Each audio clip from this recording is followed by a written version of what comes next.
That single, sharp sound cut through the cabin like a gunshot. And then, utter silence. The luxurious hum of the engines faded into the background. Forks froze midair. Conversations died mid-sentence. First-class passengers turned their heads in unison, expressions ranging from shock to horror. At the center of the chaos stood a young black woman, clutching a toddler in her arms, her face stinging from the unexpected blow. Her lips trembled, not just from the pain, but from the humiliation. Her son whimpered quietly, confused and frightened by the sudden explosion of violence. The woman didn't say a word. She didn't have to, because in that moment, everyone saw what had just happened. A flight attendant, a middle-aged woman in a pristine uniform with a name tag that read Brenda, had just slapped a mother, in first class, in front of a dozen witnesses. And worse, she didn't even look sorry. Brenda crossed her arms, glaring down with cold contempt. Her face twisted into a sneer as she hissed, "You people always bring chaos. This is first class, not a daycare center." A few passengers gasped. One older man whispered to his wife, "Did she just say that out loud?" The young mother blinked rapidly, doing everything she could to keep the tears from spilling. But it wasn't sadness on her face, it was control. Pure, burning, calculated control. Her chest rose and fell slowly as she fought to hold her composure. To everyone else, she looked like just another single mom traveling with her child. She wore a soft gray hoodie, black leggings, and sneakers. Her natural curls were tied back in a loose puff. No makeup, no designer bag, no diamonds flashing on her wrist. Just a backpack slung over one shoulder, and a presence that, suddenly, seemed to shift the energy of the entire cabin.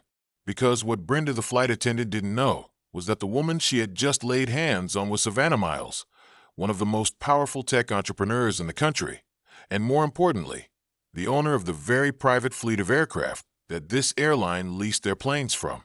Yeah, Savannah didn't just fly first class. She owned the air they flew through. And Brenda had just assaulted her. In public. On video. With witnesses. But Savannah didn't shout. She didn't cry. She didn't scream or call for the manager like some passengers might have. No. She simply stared at Brenda with a look so cold, so fierce, it made the older woman take one step back without even realizing it. Her voice, when she finally spoke, was low and measured. "Excuse me," Savannah asked, almost too calmly. Brenda scoffed. "You heard me. You and that child have been nothing but a disturbance since you boarded. Screaming, dropping things, you're disturbing the other guests. If you don't know how to act in first class, you don't belong in first class." A businessman in seat 1D stood up, clearly uneasy. "Ma'am, I don't think that was necessary. The baby hasn't even cried once." But Brenda ignored him. She had already decided in her mind who Savannah was. Just another welfare case, who somehow found her way into a seat she didn't pay for. Probably some glitch in the system, she figured. And Savannah knew that's exactly what the woman was thinking. It wasn't the first time she'd been underestimated. Not the first time someone looked at her dark skin and casual clothes and assumed less. But this would be the last time someone put their hands on her. She shifted her son gently to her other arm, rocked him softly, then pulled out her phone from her pocket and tapped the screen. One call. One contact. No hesitation. The line picked up instantly. "It's me," Savannah said into the phone. "Get me my operations team. Now. And I want this aircraft grounded at the nearest airport. I don't care where. Immediate emergency landing." A pause. Then she added, cool as steel, "Yes. She just laid hands on me. Remind them whose fleet they're leasing." Brenda blinked. "Wait, what?" Savannah didn't look at her, didn't raise her voice, didn't even break eye contact with her toddler, who was now watching his mother with wide, curious eyes. Passengers whispered furiously now, trying to Google Savannah's name. A young man 3 rows back pulled out his phone and began recording discreetly, already suspecting something big was about to go down. The pilot's voice crackled over the intercom a few minutes later. "Ladies and gentlemen, due to an unforeseen operational issue, we will be making an emergency landing at the nearest available airport. Please remain calm and seated." Brenda paled. Savannah simply nodded. Because while the rest of the plane was only just realizing who she was, Savannah Miles had already made her move. And in just a few more minutes, the entire airline would regret ever letting Brenda work in first class. This wasn't just about respect anymore. This was about consequences. The tension started before Savannah even took her seat. She hadn't done anything unusual. No loud entrance, no entourage, no flash of luxury. Just a young black woman, dressed in a soft gray hoodie, simple jeans, and sneakers, holding the tiny hand of her 3-year-old son, Micah, as they boarded the flight. Savannah didn't look like a billionaire, and that's exactly how she liked it. She flew commercial today by choice. It was something she did once a month, just to remind herself where she started. She had built her tech empire from the ground up, and some days, she liked to blend in, observe, and remember what it felt like to be regular.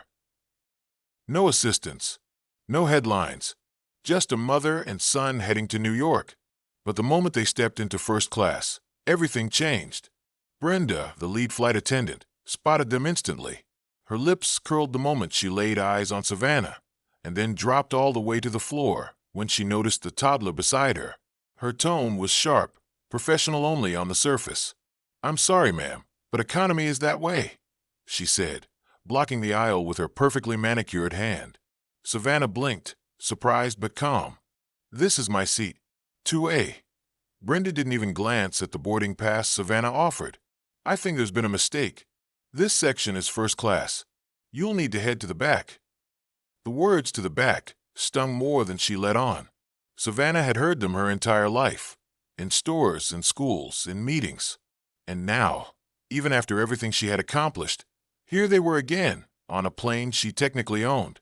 She smiled gently and handed Brenda the pass again. "I believe it's correct." Brenda finally took it. Her eyes scanned it, her face tightening with disbelief as she realized Savannah was in first class, legitimately. Her nostrils flared slightly, but she forced a tight smile. "Well, all right then," she muttered, stepping aside stiffly. "Watch your child. We have other guests expecting a peaceful flight." Savannah nodded, not reacting. But she noticed the tone. She noticed everything. As she guided little Micah into their seats, a window and aisle combo in the second row, the stares began. Not from everyone, but from enough people to be noticeable. A few passengers glanced up from their tablets. Some gave polite smiles. Others looked confused, as if wondering how a woman dressed like that managed to snag a seat up front. Savannah pulled out a small picture book for Micah and began reading softly to him, hoping to keep things quiet. He loved flying, always had, and she'd promised him a trip to see the dinosaurs at the museum once they landed. But even before takeoff, Brenda made sure Savannah felt unwelcome. She came by to offer welcome drinks, skipping right past Savannah without a word. The couple in 1C and 1D were served champagne with strawberries. The man across the aisle was offered sparkling water with lemon. Savannah, nothing. When she finally pressed the call button to ask for a juice box for Micah, Brenda arrived with a sigh. "I'm sorry, we don't carry children's snacks in first class," she said curtly. "That's fine," Savannah replied patiently. "Just some water then." Brenda returned a few minutes later and plunked down a warm bottle of water. No cup, no napkin, practically tossing it onto the tray table. The mother sitting in 3A, who had been quietly watching the whole thing, leaned forward and whispered, "Is she always like this to you?" Savannah gave a small smile. "It's all right. I'm used to it." But inside, she wasn't all right. Because it wasn't just rudeness, it was targeted disrespect. The microaggressions, the condescension, the assumption that she didn't belong. Not because of what she said or did, but because of how she looked. Every movement Savannah made, from adjusting her son's blanket to asking for a napkin, was met with side eyes, scoffs, and silent judgment. She watched as Brenda charmed the other passengers, especially the wealthy-looking ones in suits and pearls. She cracked jokes, handed out refills, even offered one man a hot towel with a little bow. But when she reached Savannah's row, her face hardened. It wasn't personal, Brenda believed. She'd seen it 1,000 times. People trying to sneak into first class using reward points or favors. She wasn't about to let some single mom disturb the tranquility of her premium cabin. Savannah, though, knew exactly what was happening. She had seen this behavior before, not just as a passenger, but as an executive. She remembered the many times she sat in boardrooms, watching white men in suits talk over her until they realized she was the one who wrote the code, signed the checks, and made the deal. This flight was no different. Only this time, Brenda was writing a check her job couldn't cash. As the flight attendants began prepping for takeoff, Brenda made one last condescending remark as she passed by. "If he starts crying during the flight, please take him to the back of the plane." Other passengers paid good money for peace and quiet. Savannah looked up slowly, her face unreadable. She nodded once, but in her mind, she'd already decided this ends today. Because the woman Brenda thought was some random single mom just trying to sneak into luxury was actually the owner of the jet she was working on. And the turbulence Brenda was about to face had nothing to do with the weather. The first 30 minutes of the flight felt like an hour in slow motion. Savannah sat still, shoulders tense, her eyes scanning the aisle casually, while her mind remained alert. She wasn't new to this feeling. The pressure of being watched, of being judged, of knowing that the entire energy of the room shifts simply because you exist in a space they didn't expect you to belong in. But this was something else. Micah was calm, flipping through the same picture book she'd read to him before takeoff. Occasionally, he looked up with his big brown eyes, asking innocent questions like, "Mama, are we in the clouds now? And can the pilot see the dinosaurs from up here?" His voice was soft, polite, precious, yet to Brenda, and now her small squad of tight-lipped, side-glancing flight attendants. That voice, that child, was a disruption. It started with the whispers. Savannah could hear them behind the curtain at the front of the first-class cabin. 2 flight attendants stood near the galley, not even trying to keep their voices low anymore. "First class isn't a daycare," one muttered. "Exactly," another replied.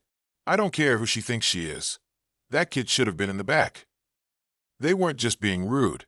They were being intentional, loud enough to sting, quiet enough to avoid direct confrontation. Savannah exhaled slowly. She was used to biting her tongue. She'd had to do it all her life, in classrooms, boardrooms, and press rooms. If she responded now, she'd become the angry black woman. The problem, the one who couldn't just let it go. So she didn't react.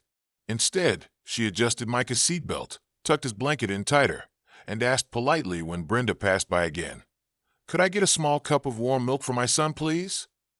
Brenda didn't respond at first, just blinked at her as if the request had come from another planet. Then came that signature, condescending smirk. "We don't carry warm milk in first class, ma'am," she said, with heavy sarcasm on the word ma'am, like it left a bad taste in her mouth. "This isn't a preschool." Savannah nodded once, calm as always. "Water then, if that's all right." 5 minutes later, Brenda returned and slammed down a paper cup filled with ice-cold water, the condensation already dripping onto the tray. No napkin, no coaster, no smile. Savannah accepted it in silence. She looked around and noticed several passengers pretending not to stare. One woman clutched her pearls when Micah coughed. A man across the aisle narrowed his eyes when the child asked for his crayons. And another woman, the same one who had earlier whispered sympathetically, now just looked uncomfortable, shrinking in her seat. It wasn't just Brenda anymore. It was the ripple effect. The flight crew had decided Savannah didn't belong, and slowly, so had the rest of first class. Still, Savannah kept quiet. She wasn't here to prove anything. She wasn't here to flex, as people might assume when they discover she's a billionaire. She just wanted to get to New York, quietly, peacefully, with her son. But peace was a luxury Brenda wouldn't allow. She passed by again with the drink cart and gave a hard, unnecessary bump to Savannah's shoulder. Didn't even apologize. Just kept moving, pouring lattes and sparkling wine for the other passengers, as if nothing had happened. Micah dropped his sippy cup. It rolled into the aisle, and everything changed. Brenda spun around instantly. "Oh, great," she snapped, her voice full of venom. "Now we've got spills on the floor. Could you please control your child?" Savannah opened her mouth to respond, but Brenda cut her off, raising her voice, loud enough for everyone to hear. This is first class, not a playground. Every head turned again. This time, passengers didn't bother pretending not to watch. The tension thickened as eyes darted between Savannah, her son, and the furious flight attendant who seemed just moments away from erupting again. Micah shrank back in his seat, visibly scared. He clutched his mother's hoodie, burying his little face into her side. That was the final straw. Savannah reached down, retrieved the sippy cup calmly, and placed it in the seat pocket. Then she sat up straight and turned to face Brenda fully. And just like that, the warmth vanished from Savannah's expression. Gone was the gentle smile, the patient nods, the attempt to keep things peaceful. What replaced it was ice-cold composure. That particular kind of silence, right before a storm. Savannah's voice, when it finally broke the silence, was so even, so measured, it made the nearest flight attendant freeze mid-step. "Would you like me to call your supervisor?" she asked. Brenda blinked. "Excuse me," I said. Savannah repeated slowly. "Would you like me to call your supervisor?" Brenda scoffed. "Oh, please. You think you can get me in trouble over a sippy cup?" The nearby passengers shifted uncomfortably. Even the ones who had judged Savannah moments earlier could feel it. Something had shifted. Something was coming. Savannah reached for her phone again, tapped the screen with a quiet confidence, and without another word, she made a second call. "Hi," she said into the speaker, still looking Brenda dead in the eye. "It's Savannah. We have a situation. I'd like an operations manager on the ground as soon as we land." "No, don't wait until arrival. Coordinate with ground staff now. This one's gone too far." Brenda paled. One of the junior flight attendants whispered to another, "Wait, Savannah who?" But Savannah didn't answer. She was done explaining. And everyone was about to find out exactly who she was. The moment Micah's sippy cup hit the floor, Savannah leaned forward to grab it, as any mother would. Micah whimpered a soft, startled sound as he watched his cup roll beneath the seat in front of them. But before Savannah could reach it, chaos came charging down the aisle. Brenda stormed toward her like a hurricane in heels. "I told you to keep that child quiet," she barked, her voice sharp and slicing through the quiet murmur of the cabin. Several passengers gasped. Heads turned, phones tilted upward. Savannah looked up from the floor, blinking in disbelief. "He's just a child." He dropped his cup. But before she could finish, Brenda reached down and slapped Savannah's hand away from the cup. "You don't get to make a mess in my cabin." Brenda yelled. The sound of the slap wasn't loud. It wasn't violent in the traditional sense, but it was shocking because of what it represented. It wasn't just about a cup. It was about power, about control, about who gets to feel in charge in a space where status and class are measured by seats and service. And Brenda had decided that Savannah, young, black, and traveling with a child, wasn't worthy of either. Gasps echoed from every corner of the first-class cabin. One man dropped his newspaper. A woman clutched her pearls so hard they nearly snapped. Someone whispered, "Did she just hit her?" Then came the sound Brenda wasn't ready for, the unmistakable chime of a smartphone camera clicking on. Someone had started recording. A passenger 2 rows up slowly angled their phone to get a clear view, whispering to their partner, "She's going to lose her job for this." Brenda realized what was happening and spun around, her face burning red. "Stop recording," she shouted, waving her arms at the man with the phone. But it was too late. Others were already reaching for their devices. The whole front cabin had witnessed the aggression, and now they were documenting it. Savannah remained frozen, not out of fear, not out of weakness, but out of calculation. Her mind was already 5 steps ahead, like a chess master spotting the checkmate before the opponent even knew they were in danger. She took a breath, a slow, measured one. Then, with absolute composure, she stood up straight, calmly placed Micah's picture book on the seat beside her, and reached into her bag. She pulled out her phone. Brenda flinched as if expecting retaliation. But Savannah didn't yell.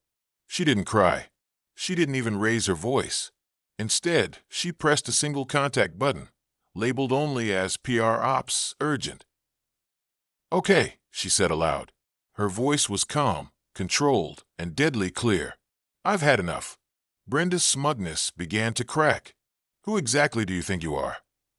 Savannah looked her in the eye, her face unreadable. You'll find out. The passenger recording from the second row whispered, Oh, this is about to go viral. Micah tugged at his mom's sleeve, whispering, Are we okay? Savannah smiled gently, brushing his curls. Yes, baby. We're just fine. The phone call connected. Hi, Sasha, Savannah said.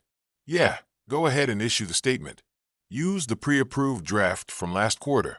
Let legal know we'll need eyes on this before the end of the flight. She paused.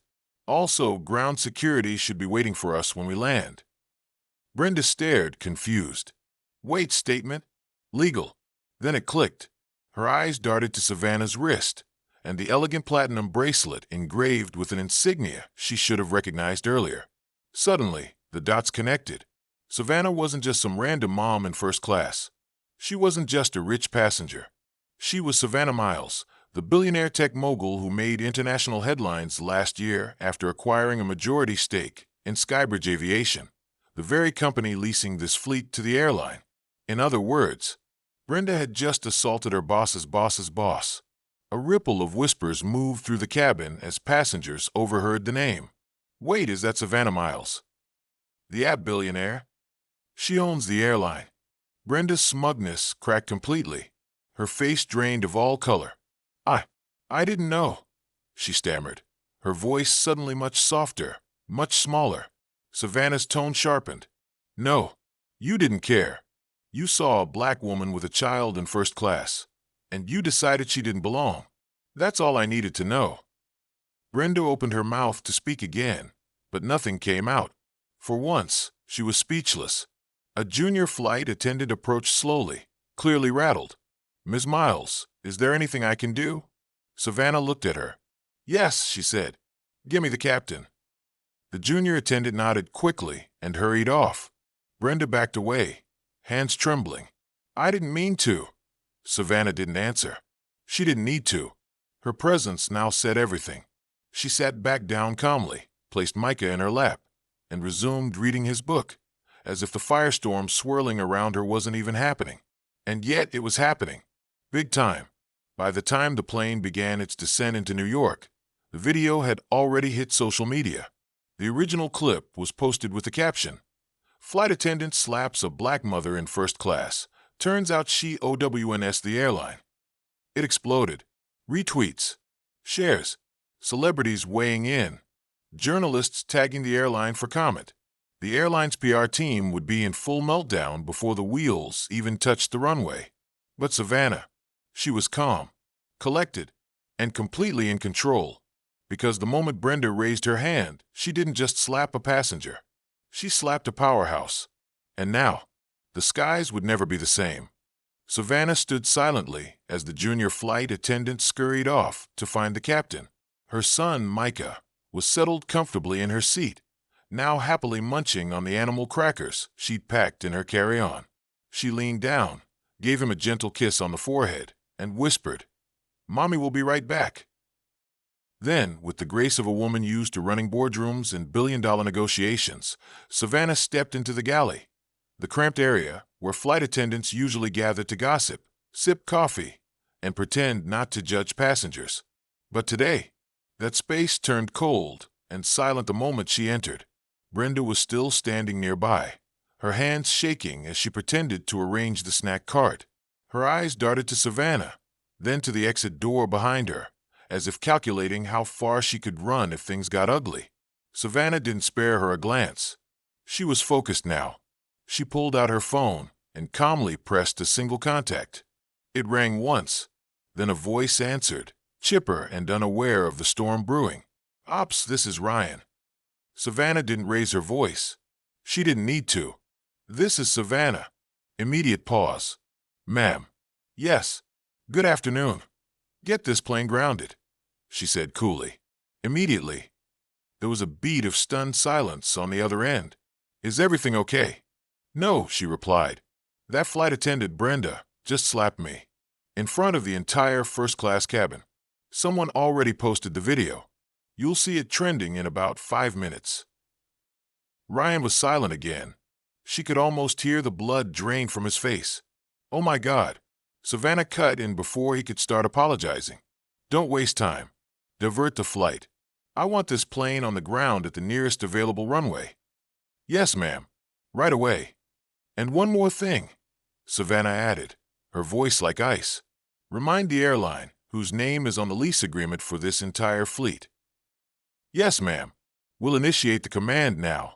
You'll have wheels down in under 10 minutes. She ended the call. Just like that. No yelling. No theatrics. Just power.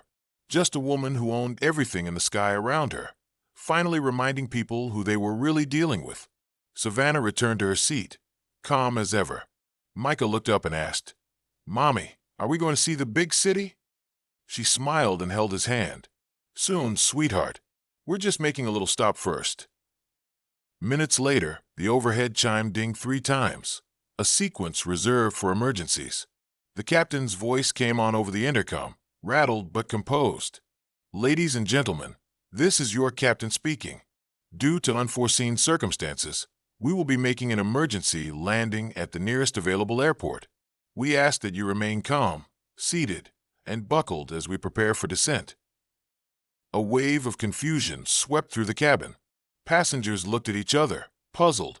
Some peeked through the windows. Others whispered, Is there a mechanical issue? Are we being diverted? One woman leaned toward Savannah and asked, Do you know what's going on? Savannah simply smiled. Yes. Brenda, still standing near the galley, went sheet white. She grabbed the intercom headset, ready to interrupt the captain with questions, but before she could speak, the junior flight attendant gently placed a hand on hers.